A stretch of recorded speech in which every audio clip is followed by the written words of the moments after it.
Imagine loving someone with all your heart, only to have that love turn into something dark and twisted. Tonight's story isn't just any tale. It's one of betrayal, anger, and the haunting path of a man pushed to his limits. This isn't my story, but it's one you won't forget. As the tension builds, secrets unravel, and one man finds himself face to face with the unimaginable. If you're ready for a gripping ride, hit like button, subscribe, and turn on notifications. You won't want to miss what happens next. I've heard people say that the opposite of love is indifference. Right now, I disagree. For me, the opposite of love is hatred, blind, seething hatred. I once loved my wife with all my heart and soul. I would have done anything for her, even taken a bullet. But not anymore. She ripped my heart out, turned my life into something unrecognizable. And now it's my turn to shatter hers.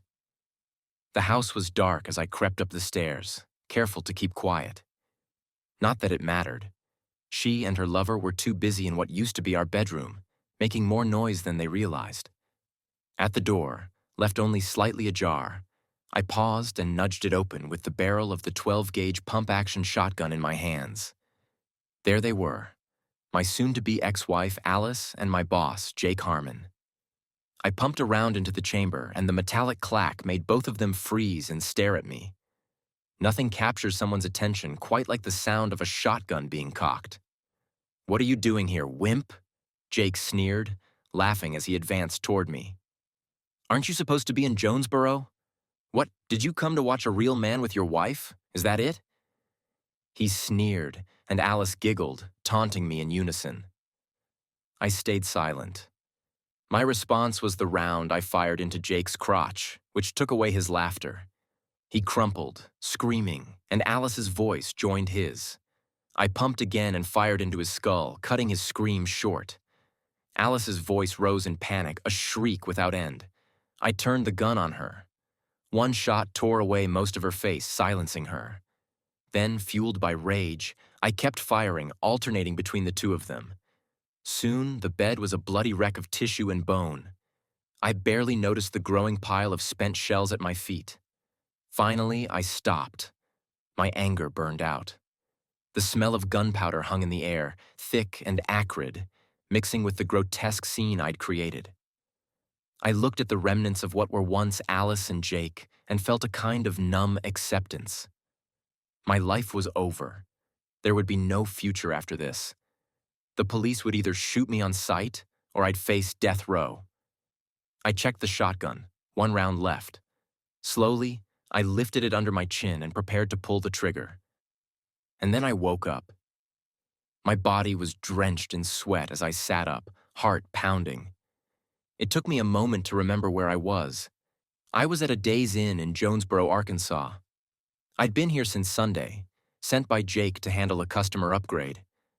The job had finished the day before, and I'd planned to drive back home later this morning. It was only 3:30 a.m., and the remnants of the nightmare left me rattled, but I knew there'd be no more sleep. I got out of bed, washed my face, and made a cup of coffee, switching on the TV to distract myself. It was hardly the first time I'd had this kind of nightmare, and something told me it wouldn't be the last. Each dream followed a similar pattern, only changing my weapon of choice. Once I had a minigun and riddled their bodies with thousands of bullets. Another time, I used an RPG, blowing them and the entire bedroom into oblivion. Then there was the dream where I detonated a nuclear device, erasing half the county along with them. In reality, I'm not a violent man. I served 4 years in the Marine Corps and never fired a shot in anger. Sure, I own a couple of guns, like everyone around here, but I'd never once considered using them against anyone. At least until recently. Wondering why? Let me explain. My name is Thomas Jefferson Langley. My parents had a love for history, so I was saddled with my name from birth. My sister and only sibling wasn't spared either. They named her Betsy Ross. Straight out of high school, I joined the Marines and became a nuclear, biological, and chemical defense specialist. Aside from a year-long tour in Okinawa, Japan, most of my service was stateside, where I primarily worked as an instructor. During my last 6 months, I even ran the base gas chamber for training exercises. Early on, I realized that my military skills had little to no use in civilian life, so I went back to school for a degree in networks and business. It took me 3 years to complete my 2-year program, but by the time I finished, I had used my benefits wisely. After graduating, I joined Empire Tech Solutions, a national IT firm based in my hometown in Missouri, as an account representative. It was while conducting a survey at the local newspaper that I met Alice. She was an editor, and her job involved selecting the best photos to pair with articles. We talked, dated, fell in love, and eventually got married 5 years ago. The first 4.5 years were good ones. We spent time together as often as we could, made love several times a week, and began discussing starting a family. We were doing well financially, so we bought an old 4-bedroom farmhouse on 4 acres of land. It needed work, but we both adored it.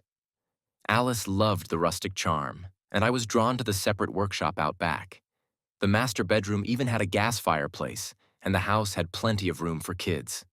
Then everything changed. My boss, Bill Michaels, retired, and the company began looking for his replacement. I saw this as a golden opportunity and applied. Though I didn't get the job, John Carlson, the head of the company's national service operations, told me I'd been seriously considered. Instead, the board selected someone else, Jake Harmon. When I looked him up on the company intranet, I discovered he'd been the senior account rep for the Northeast region in Boston. He had a bit more seniority than me, but not by much. His uncle, however, was a senior board member. It wasn't hard to see why he got the job. There was something about his crooked smile in the photo that put me off immediately.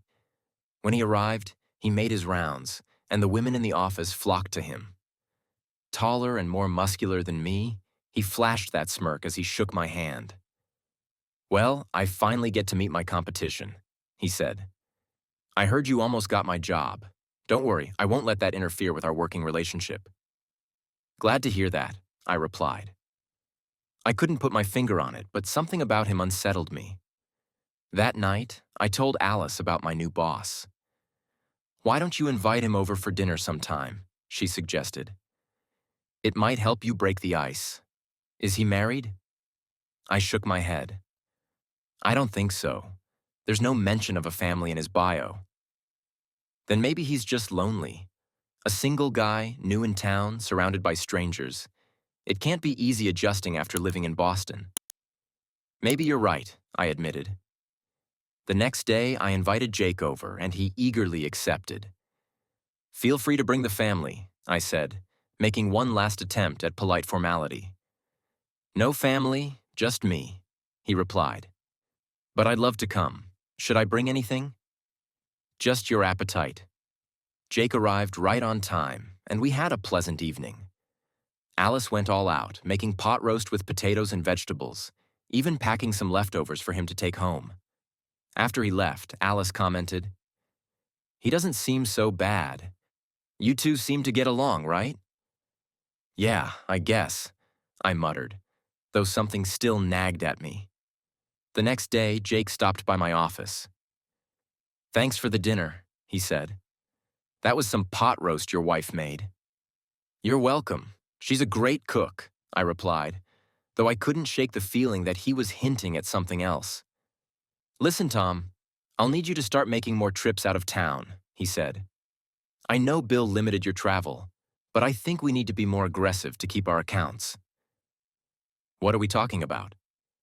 "I'm thinking maybe 1 trip a week," he continued, his tone almost casual. "It might be rough on Alice, but I'll make sure it's worth your while financially." "When's this starting?" I asked, already uneasy. "Monday," he replied, barely giving me the weekend to adjust. "I'd like you to head to St. Louis.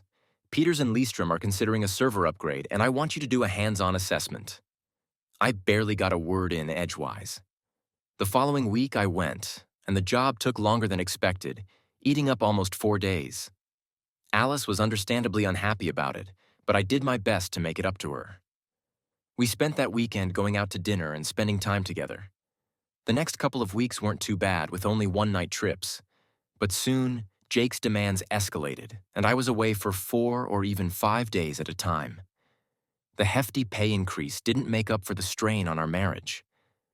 Alice tried to be understanding, but after the fourth week, I noticed changes in her. And there you have it. What would you do if you were in his shoes? This tale is far from over, and the next parts promise even more twists and suspense. Will he be able to contain his anger, or is he on the verge of crossing a line he can never come back from? I guess we will have to wait and see. Let me know if you want next part.